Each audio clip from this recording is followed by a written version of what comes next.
Halo semuanya, perkenalkan nama saya Abigail Reva Grania Besi dengan NIM 2507010010175 dari Fakultas Kesehatan Masyarakat, Program Studi Ilmu Kesehatan Masyarakat, kelas C semester 1. Pada video pembelajaran kali ini, saya akan membahas materi berjudul Pancasila sebagai landasan etika dalam dunia pendidikan dan profesi dalam mata kuliah Pendidikan Pancasila yang diampu oleh Ibu Kevita Neo SHMH.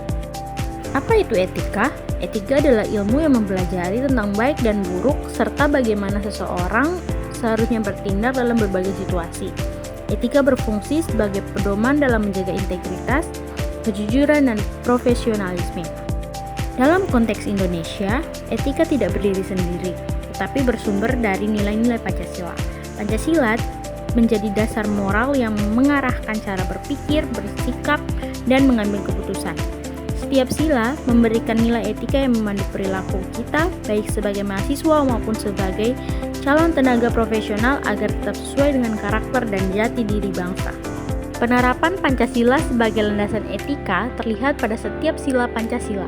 Sila yang pertama menuntun kita untuk menjunjung tinggi moral, kejujuran, integritas, dan tanggung jawab. Penerapannya dalam pendidikan dan profesi antara lain seperti tidak menyontek, tidak memalsukan data, bekerja berdasarkan hati nurani. Sila yang kedua mengajarkan kita untuk menghargai martabat manusia, bersikap empati, dan tidak melakukan perundungan atau diskriminasi. Dalam konteks kampus dan pekerjaan, kita harus memperlakukan semua orang dengan hormat tanpa melihat latar belakang mereka. Sila yang ketiga menekankan pentingnya kerjasama, toleransi, dan persatuan. Dalam pendidikan dan profesi, ini berarti kita mengutamakan tujuan bersama, tidak memecah belah, serta kita saling menghargai perbedaan pandangan. Sila yang keempat menjadi landasan etika dalam mengambil keputusan. Artinya, keputusan harus diambil secara bijaksana, melalui musyawarah dan mendengarkan pendapat dari orang lain. Di dunia kerja, sikap ini tercermin dalam kepemimpinan yang dialogis, terbuka, dan tidak otoriter.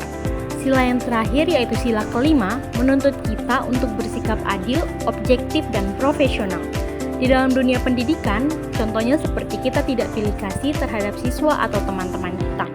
Dalam dunia profesi, kita memberikan pelayanan yang sama, tidak korupsi, dan tidak menyalahgunakan jabatan. Selanjutnya, saya akan membahas mengenai contoh kasus. Di dalam dunia pendidikan, salah satu kasus yang sering terjadi adalah plagiarisme atau menyontek saat ujian. Tindakan ini bertentangan dengan nilai-nilai ketuhanan, kemanusiaan, dan keadilan karena merugikan diri kita sendiri dan diri orang lain. Di dunia profesional, contoh pelanggaran etika misalnya, pegawai yang menerima suap, tenaga kesehatan yang hanya melayani pasien tertentu, atau penyebaran informasi hoaks oleh figur publik demi keuntungan pribadi. Sebaliknya, ada pula contoh positif seperti guru yang tetap menjaga integritas, tenaga medis yang melayani dengan empati, atau mahasiswa yang jujur mengerjakan tugas. Hal ini menunjukkan penerapan nilai Pancasila dalam praktik nyata. Dari seluruh pembahasan ini, dapat disimpulkan bahwa Pancasila bukan hanya dasar negara, tetapi juga landasan etika yang membentuk cara kita berpikir, bersikap, dan bertindak dalam dunia pendidikan maupun dunia profesi.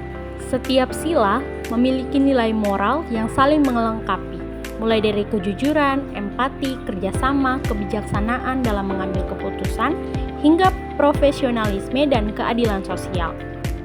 Di dalam dunia pendidikan, nilai-nilai Pancasila membantu membentuk mahasiswa agar tidak hanya unggul secara akademik, tetapi juga memiliki karakter yang kuat, integritas, dan rasa tanggung jawab. Sementara di dunia profesi, Pancasila menjadi dasar perilaku etis dalam bekerja, melayani masyarakat, dan menjaga nama baik profesi. Di tengah tantangan digitalisasi, globalisasi, dan perubahan sosial yang semakin cepat, penerapan nilai-nilai Pancasila menjadi semakin penting agar kita tidak kehilangan arah. Dengan menjadikan Pancasila sebagai kompas moral, kita dapat menghadapi berbagai situasi dengan sikap yang benar, adil, dan penuh rasa kemanusiaan.